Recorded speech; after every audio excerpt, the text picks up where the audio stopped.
Bayo Adeyinka is an author, a thought leader, public speaker, and banker with sound experience in commercial and retail banking. Bayo has acquired more than 20 years of work experience across several cities and organizations.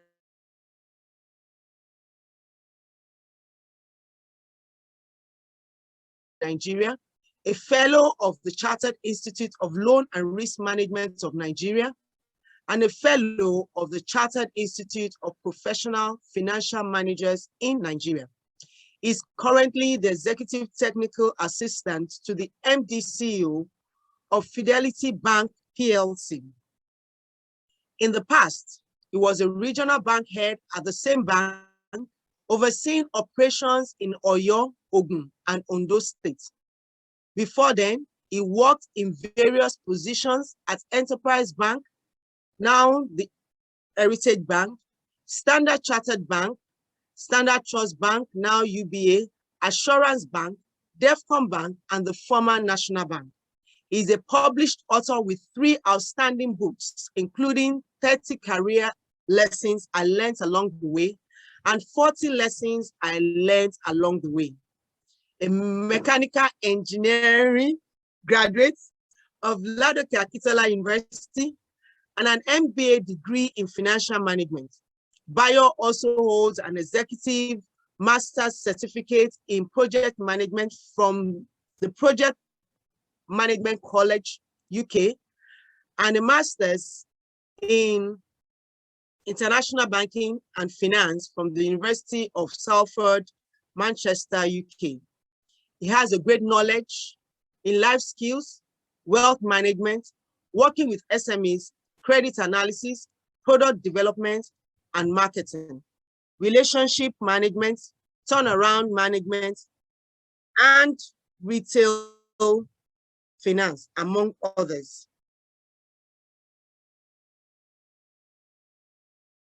Bayo Adeyinka holds also a master's in international banking, which I've mentioned. I would want us to, with an applaud, I know that we can't clap, but we can clap in the chat box. Let's just welcome this morning, Bayo Adeyinka. Thank you. Thank you very much, Dr. Adeyale. I believe you can all hear me, right? Yes, can you hear me?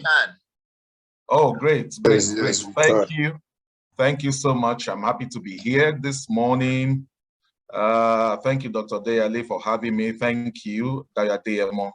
I'm glad to be on this platform today, this virtual business clinic. And I'm happy that I have my big egbon and pastor also speaking today, Pastor Muiwa Bangboshe. Thank you so much. And I want to thank everybody who is here this morning. Thank you for being part of this. Okay, so I would like to share my screen.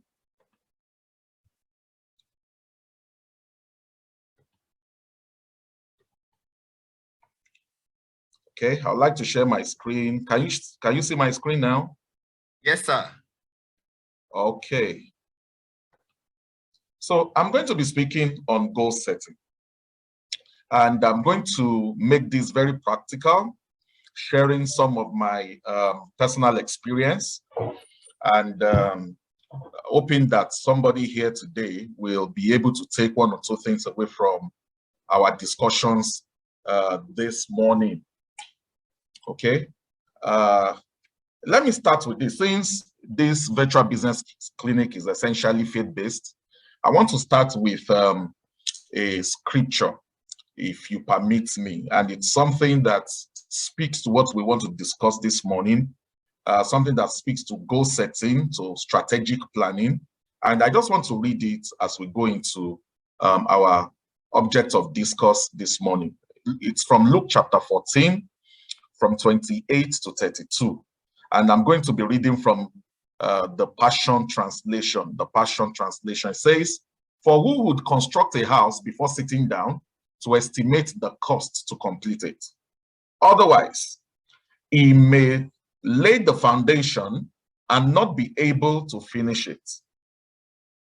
And then the neighbors will ridicule him, saying, look at him. He started to build, but couldn't complete it.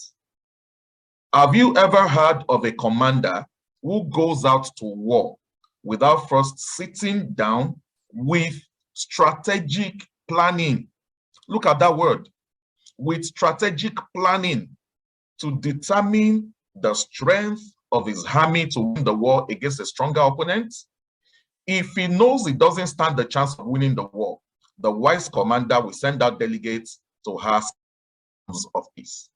I decided to bring this scripture first to show the importance of goal setting, which is a critical subset of planning, and how you cannot go through life successfully if you don't understand the principles and the importance of setting goals.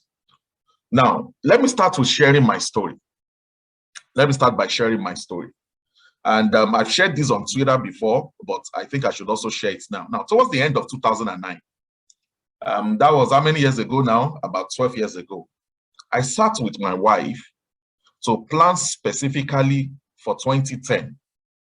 And it has actually been our routine for so many years. Towards the end of 1 year, we will sit together as a family, as a husband and a wife, to set our goals. We both have individual goals, but we have family goals, we have career goals, we have business goals, which I am going to show you subsequently. Okay, so we sat towards the end of 2009, and the major objective was for us to be able to plan for the year 2010. For the year 2010. Now, this next slide that I'm showing you now, they are actually, this is my writing. This is actually my transcript of my goals in 2010. Okay, I still have the whole notebook. It's a pink notebook, very big. Okay, but I decided to share this to make it look so practical for people to be able to understand essentially that what we're talking about is very practical. It's not something that is in the realm of theory, and everybody can do it. So we sat down to set goals, and this particular goal we were setting was for my wife's preschool. She was about to start a preschool then, and then we decided to sit down and set goals concerning it. So you will see on this bromide that I put on this slide, business goals and plan. And then you will see the very first one, start a preschool, and we put a date by January 2010. You can see, and then we wrote plan. I'm sure all of you can see some of those bromides. I'm willing to share these slides with everybody at the end of this session. And you can see the plan. What are the suggested names for the preschool?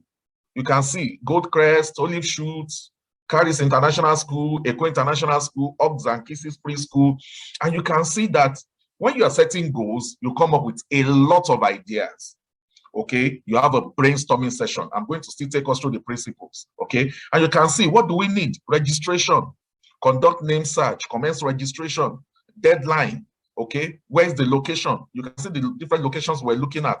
Is it Yaba? Is it Surulere, Bagada, Ogudu, Lagos Mainland, and Akoka?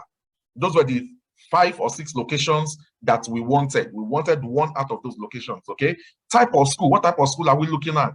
Okay, we're looking at a preschool, essentially. And what will it consist of? A crèche, a pre-nursery, a nursery, a kindergarten, and finally, grade 1. Very, very specific.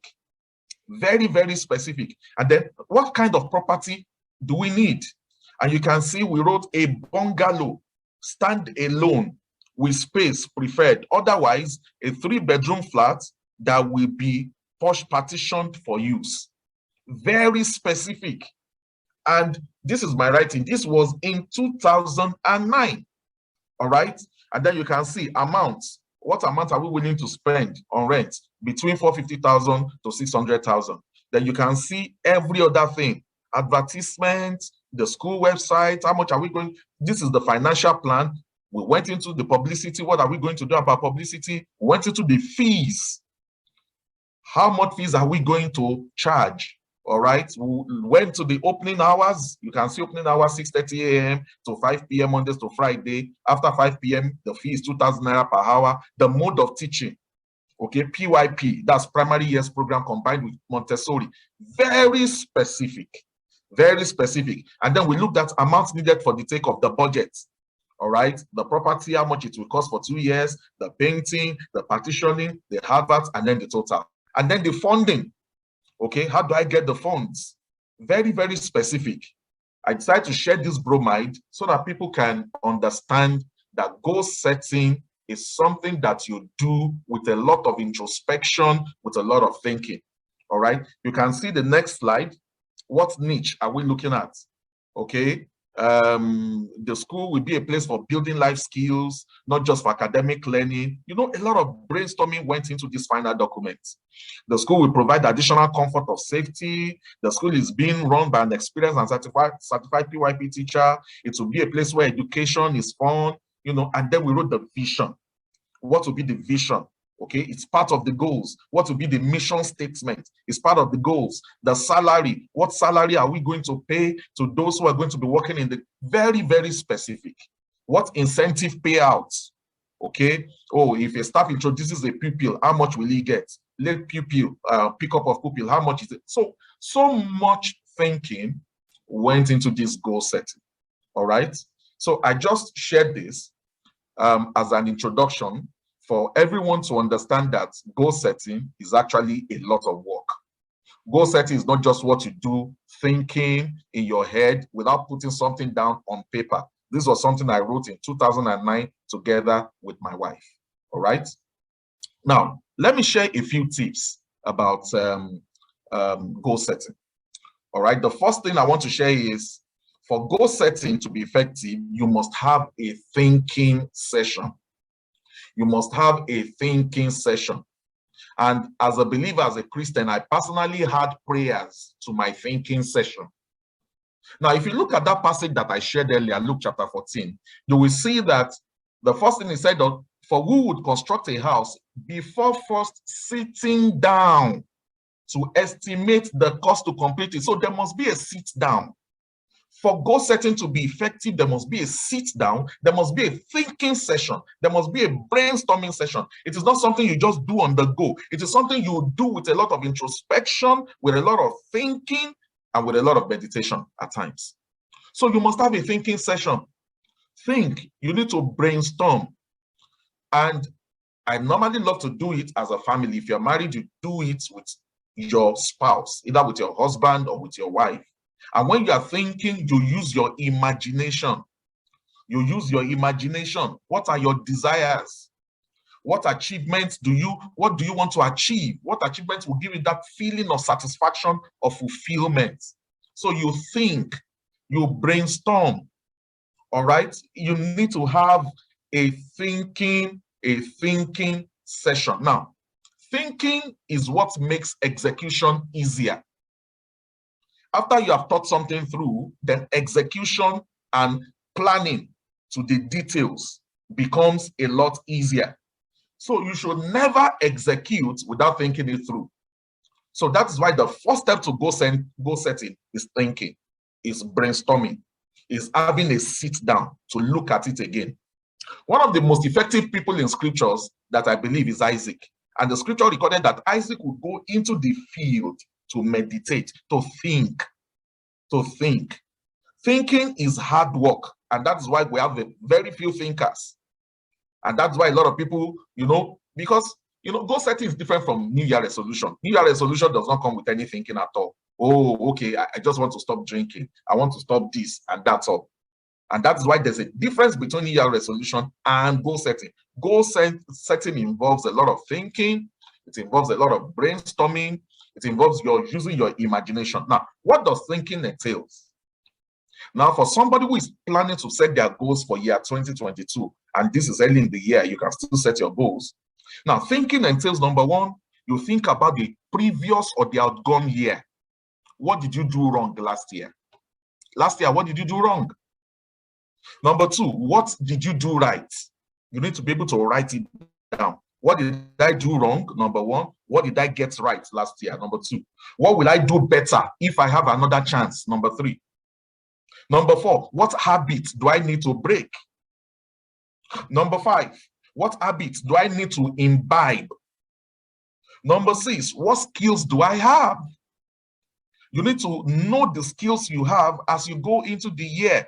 And it is the same reason why that scripture said that if anybody is going to war, you first of all have a sit down to know whether you have the competence required to be able to win that war. So you also need to sit down and think, what skills do I have?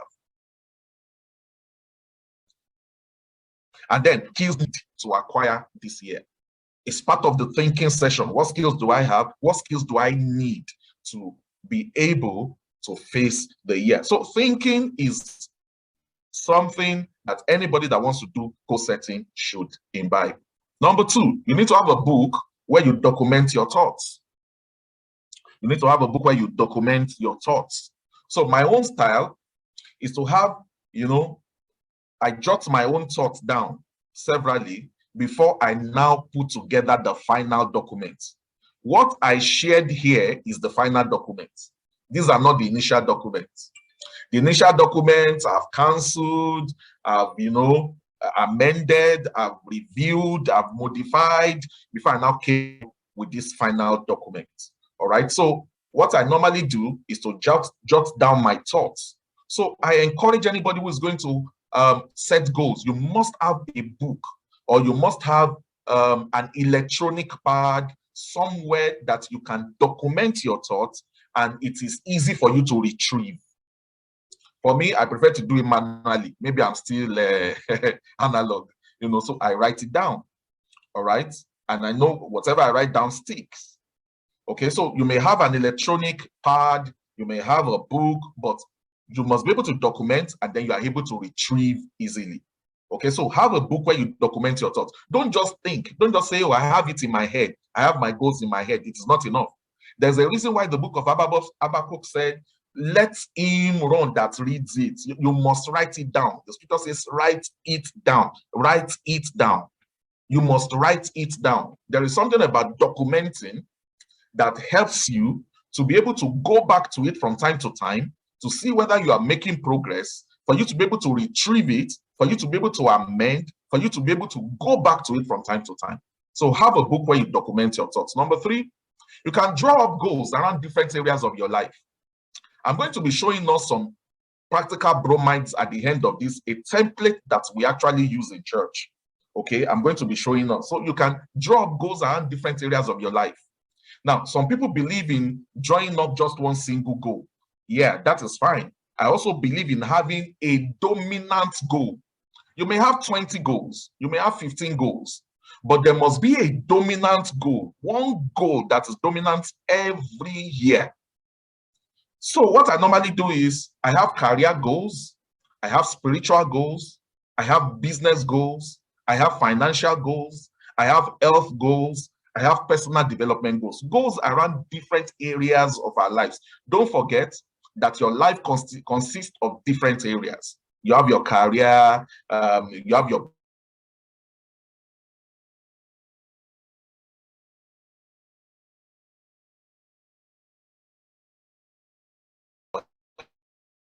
goals about that dash, without health, without your good health. All right. You have personal development goals. So my own style is to have goals in all these different areas. But irrespective of all the goals you have in different areas, you must have a dominant goal. I encourage everybody to look for one dominant goal, one major goal, one critical goal that others will revolve around.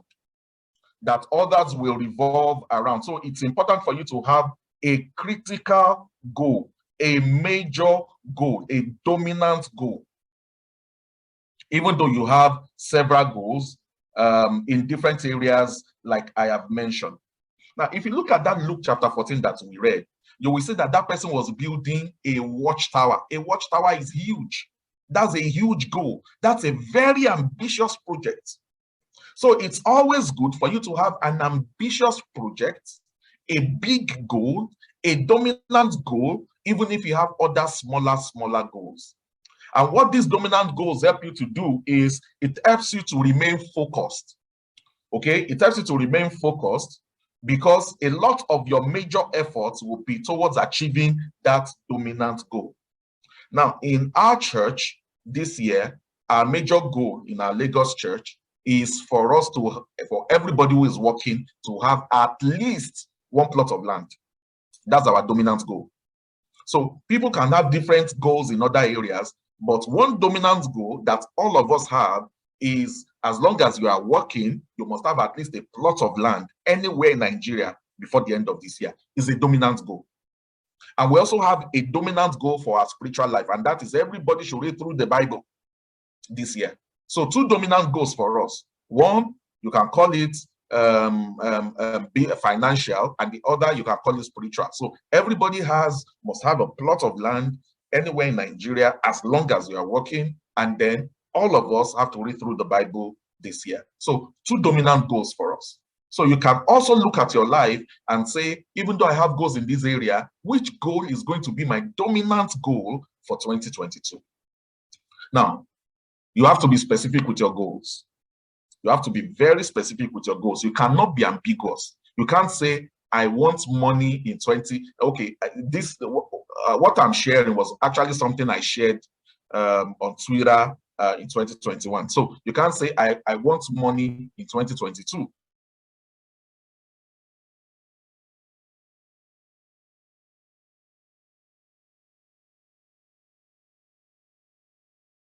Save 1 million naira in 2022. That's a goal. That's better. So it has to be very specific. It cannot be ambiguous. Once it is ambiguous, it is a wish. It is not a goal. So it has to be very specific. I want to buy land is not a goal. I want to buy land in Akure is a goal. It's even better if you know the location. I want to buy land in Alagbaka in Akure. And it's even better if you say, I want to buy land in Alagbaka by June 2022. All right? So a goal must be specific. It cannot be ambiguous. Whatever you want to do must be specific. It must have deadlines. It must be very, very specific to the letter. Now, goals must have a deadline. Goals must have a deadline. So I break my own goals into phases for easier monitoring. And I encourage people that they should not leave their goals open-ended. So I have goals, some monthly, some on a quarterly basis, some on a half-yearly basis, but the goals must have a deadline. So don't just say that I want to save 1 million. That is good, but I want to save 1 million before so. Okay, there must be a deadline. A goal must have, and it is better for you to break your goal into different phases. Okay, if I buy my land by March, then by June I am going to start to fence it. I expect that I will complete it by December. Goals must have a deadline, and it is good when you break it down into different phases. Now, having a goal is just the beginning. Okay, when you have engaged in your brainstorming session, you have written down, the next thing for you to do is to begin to break those goals down into different plans. The plan is actually what makes the goal achievable. Your plan gives you how you are going to achieve your goals. It is your how-to. If you don't have a how-to, you cannot achieve your goals. There must be a how. How are you going to achieve your goals? I want to buy land in Akure. How? So one of the questions you must ask yourself is, how? Okay, I want to buy a car this year. How? I want to build a house this year. How? I want to read through the Bible this year. How? There is a how. Your plan will give you that strategy on how to execute your goals. It helps you to break it down into different units that will help you to say, okay, if I meet these milestones, it will tell me that I'm getting closer to my goal. So you must have a how-to when you set your goals. Okay? Because if you don't, then your goal is dead on arrival. It's just a wish list. There must be a plan. It is not enough for you to write your goal number 1, number 2, number 3, up to number 10. No, you must now begin to think, how do I execute or achieve those goals? And then you write down the plans. From what I showed us earlier, you can see that we have goals, and then we have the plan. You want to start a school. How? And the how-to will now involve, what kind of school are you setting up? When are you setting it up? In which area? What kind of building do you want? What kind of teachers do you want? You begin to write all these things down. What kind of teachers are going to teach for you? Where will your demographics be?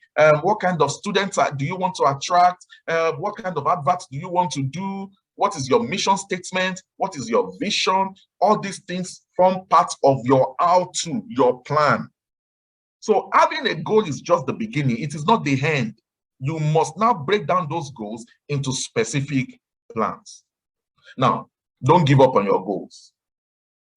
Several things are going to crop up unexpectedly.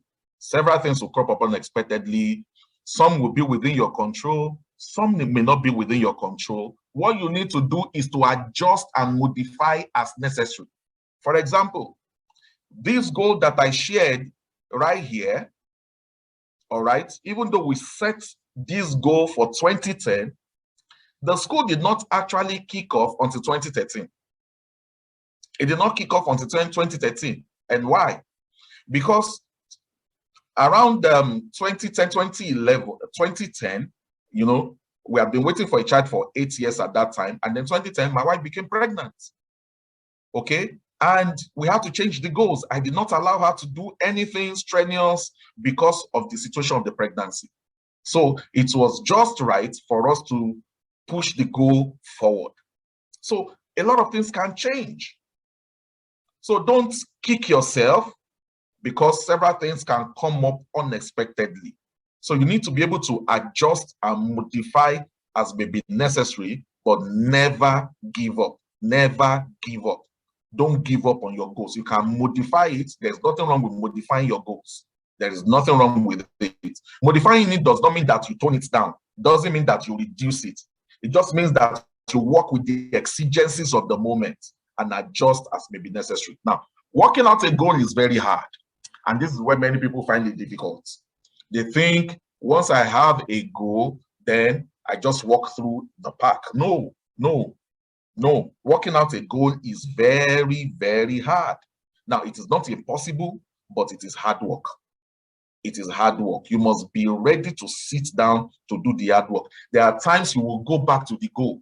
What I normally do is, after I've written my goals, I place them in different areas where I can see them, apart from having it in my book in a documented way.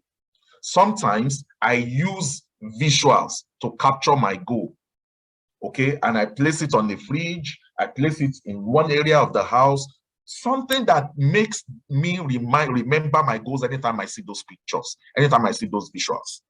It works for me. So you need to find out what works for you, and then you begin to work out those goals. You begin to work out those goals. I encourage everybody to have an accountability partner here. I usually have that. My senior pastor, most times, is my own accountability partner. The way we were taught in church is we share our goals with him. And when we share with him, during the course of the year, he will just come up and say, what are you doing about this goal? What are you doing about this area? How far have you gone? Oh yeah, sit down with me and let's talk about it. So you can have an accountability partner. If you are married, your husband, your wife should be one of your accountability partners. Somebody you trust, a mentor that you can share those goals with, that they can hold you to account, should be your accountability partner. Somebody's goal might be this year, I want to write a book. Okay, I want to write a book, and then what is the title of your book? All right, when are you going to publish it? Who is going to publish it? Is it self-published? Are you giving a publisher? How many chapters will it have? You know, when will you write each chapter? There must be a deadline. Who is going to be your editor? All those, how many pages is it going to be? All those things, you know, form part of your plan and form part of your goals. But then you now have to sit down to work out the goals based on the deadlines or the timelines that you have given to yourself. You now have to sit down to start to write. And then you know that you have to clock in every time you know that I have a deadline to meet. And then you submit yourself to somebody that you are accountable to. Okay, this is what Habakkuk chapter 2 verse 2 says in the Message translation. God answered, write what you see.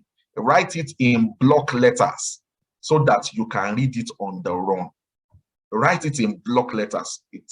This sums up the importance of documenting our goals. Okay, I'm going to end with this goal template.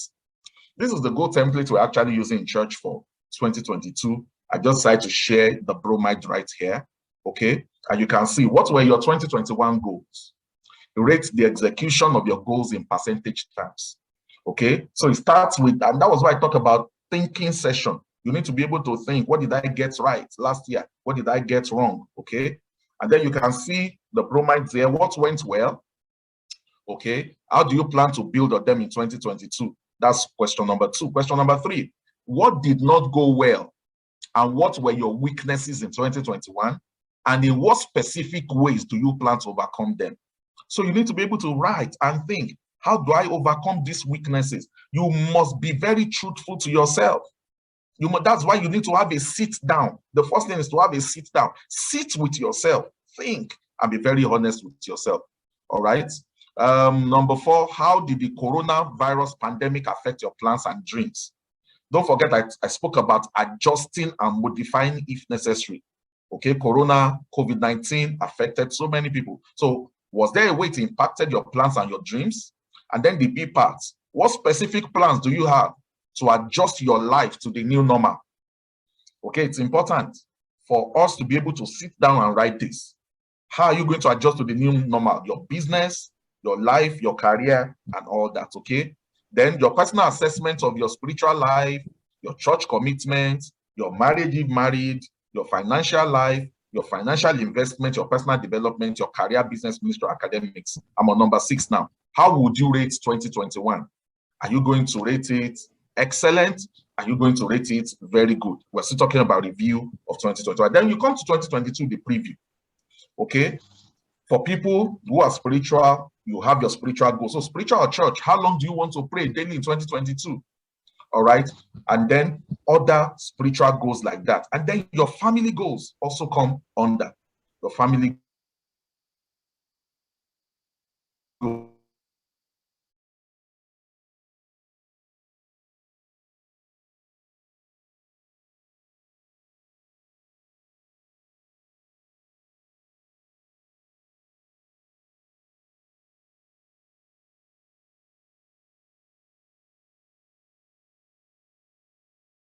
Must have a where and must have a how.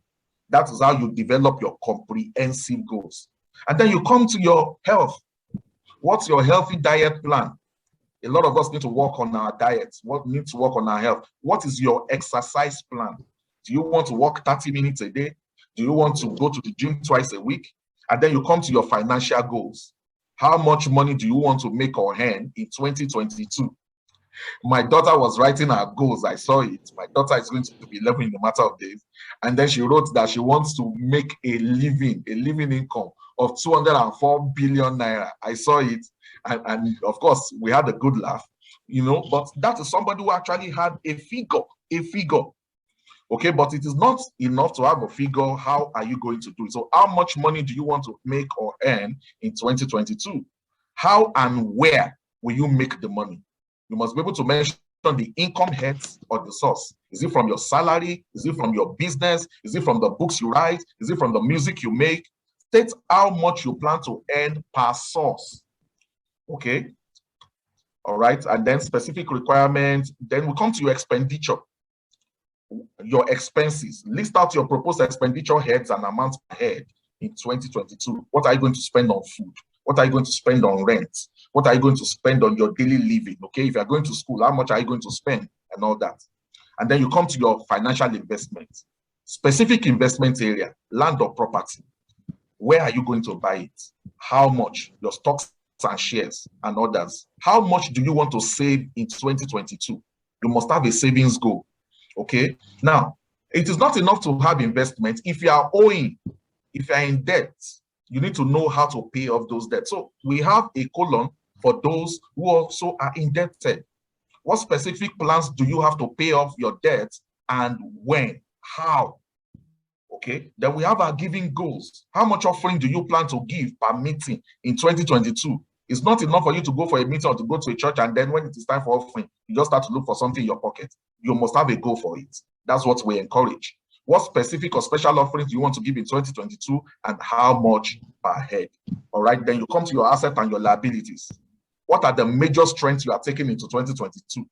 Okay, your major strengths, your primary gifts, your secondary gifts, okay? I don't have time to talk about that, but we can call it your skills. What skills do you have? What talents do you have that you're taking in? What qualifications? What experience and exposures do you have?